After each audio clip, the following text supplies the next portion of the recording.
today, we have more than 80,000 religions and cults in the world, and it's growing tremendously. The first religion in a right chronological order is Judaism. It started 3,320 years ago.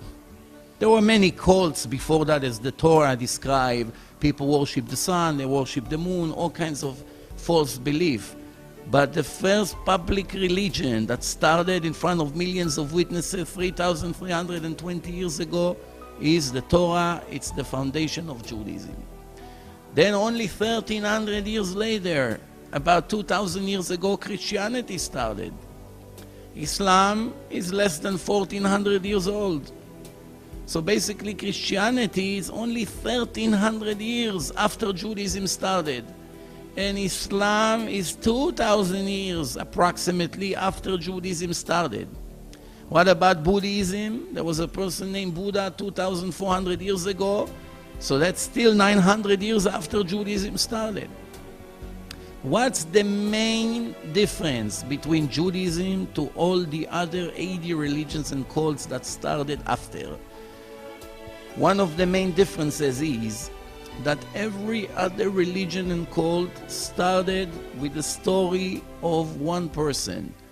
None of these people who brought their book or brought their claims to the public were able to supply even one sufficient proof that the angel spoke to them or God really gave them a book or a mission.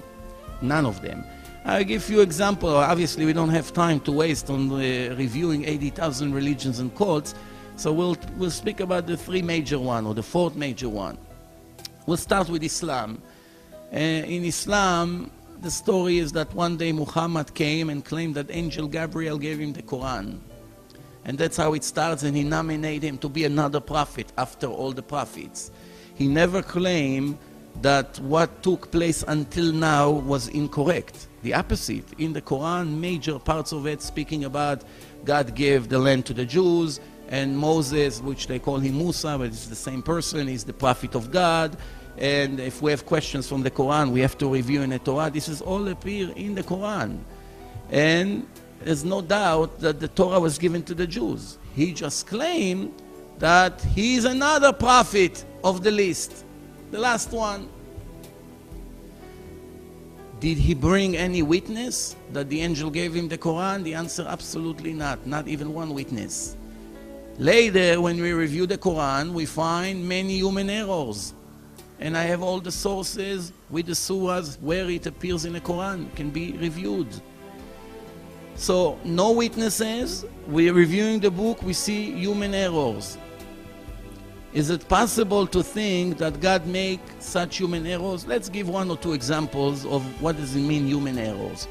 He takes some figures from Judaism, like Pharaoh. It's appeared in the Old Testament, in the Torah.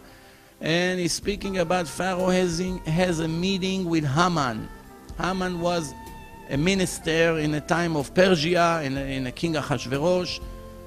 Haman was born approximately 900 to 1,000 years after the last Pharaoh died. There's 1,000 years difference between the pharaohs and the time of Haman in Persia. Pharaoh was in Egypt, Haman was in Persia. According to the Quran, Surah 40, 36, 37, it says that Pharaoh and Haman and their advisor were sinners. They copied that part right. And Pharaoh told his servants, I know you have no other God but me, which means he made himself God. They learned it also from the Torah. And as we continue, it says that I want you to build me a tower that I can go all the way up, etc., etc. But the point here that Pharaoh and Haman could never see each other. The person who wrote that book made a mistake in the right chronological order of the generations, and he thought that Haman and Pharaoh lived at the same time, and he made up an appointment or a meeting between them, which could never take place. As we continue, another example, let's take from the Quran. It's in Surah 28, verse 7 to 9. It's speaking about the wife of Pharaoh raising Moses. Now we all know, since the Muslims admit that the Jews received the Torah, in our Torah, which was 2,000 years before, it says that the daughter of Pharaoh, her name was Batya, she is the one who found Moses in the Niles, and she took him out and raised him. Not the wife of Pharaoh, the daughter. They made a mistake. They wrote that she was the wife of Pharaoh. Critical mistake, human error. And she says to the people after she found the baby, don't kill him. Maybe we will have a need for him. He will come for us. And they give all kinds of examples. But the main thing here is that it could never be the wife of Pharaoh, because it was the daughter of Pharaoh, and they admitted that the Torah was given to the Jews in public. Another mistake, in Surah 19, 27, 28, it says that Virgin Mary, she is the mother of JC, of Jesus, according to Christianity, the New Testament. They speak about her in the Quran. And all of a sudden we find out that this Mary, Miriam in Hebrew, she is the same Mary or Miriam that lived 1,300 years prior to that. Which Miriam? They claim that it's the same Miriam, the sister of Moses and Aaron, which lived 1,300 years before. They mix between two different women, that their name is Miriam, and they made them into one person.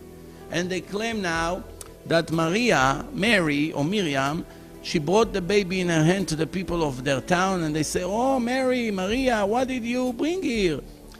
You are the sister of Aaron. Your father wasn't a bad man, and your mother was not a prostitute, which means how you became pregnant if you're not married. So they made the mother of JC the sister of Moses. Such critical mistake that even kids in first grade is unlikely to make. And right after that, Surah 66, 12, it says, Maria, the daughter of Amram.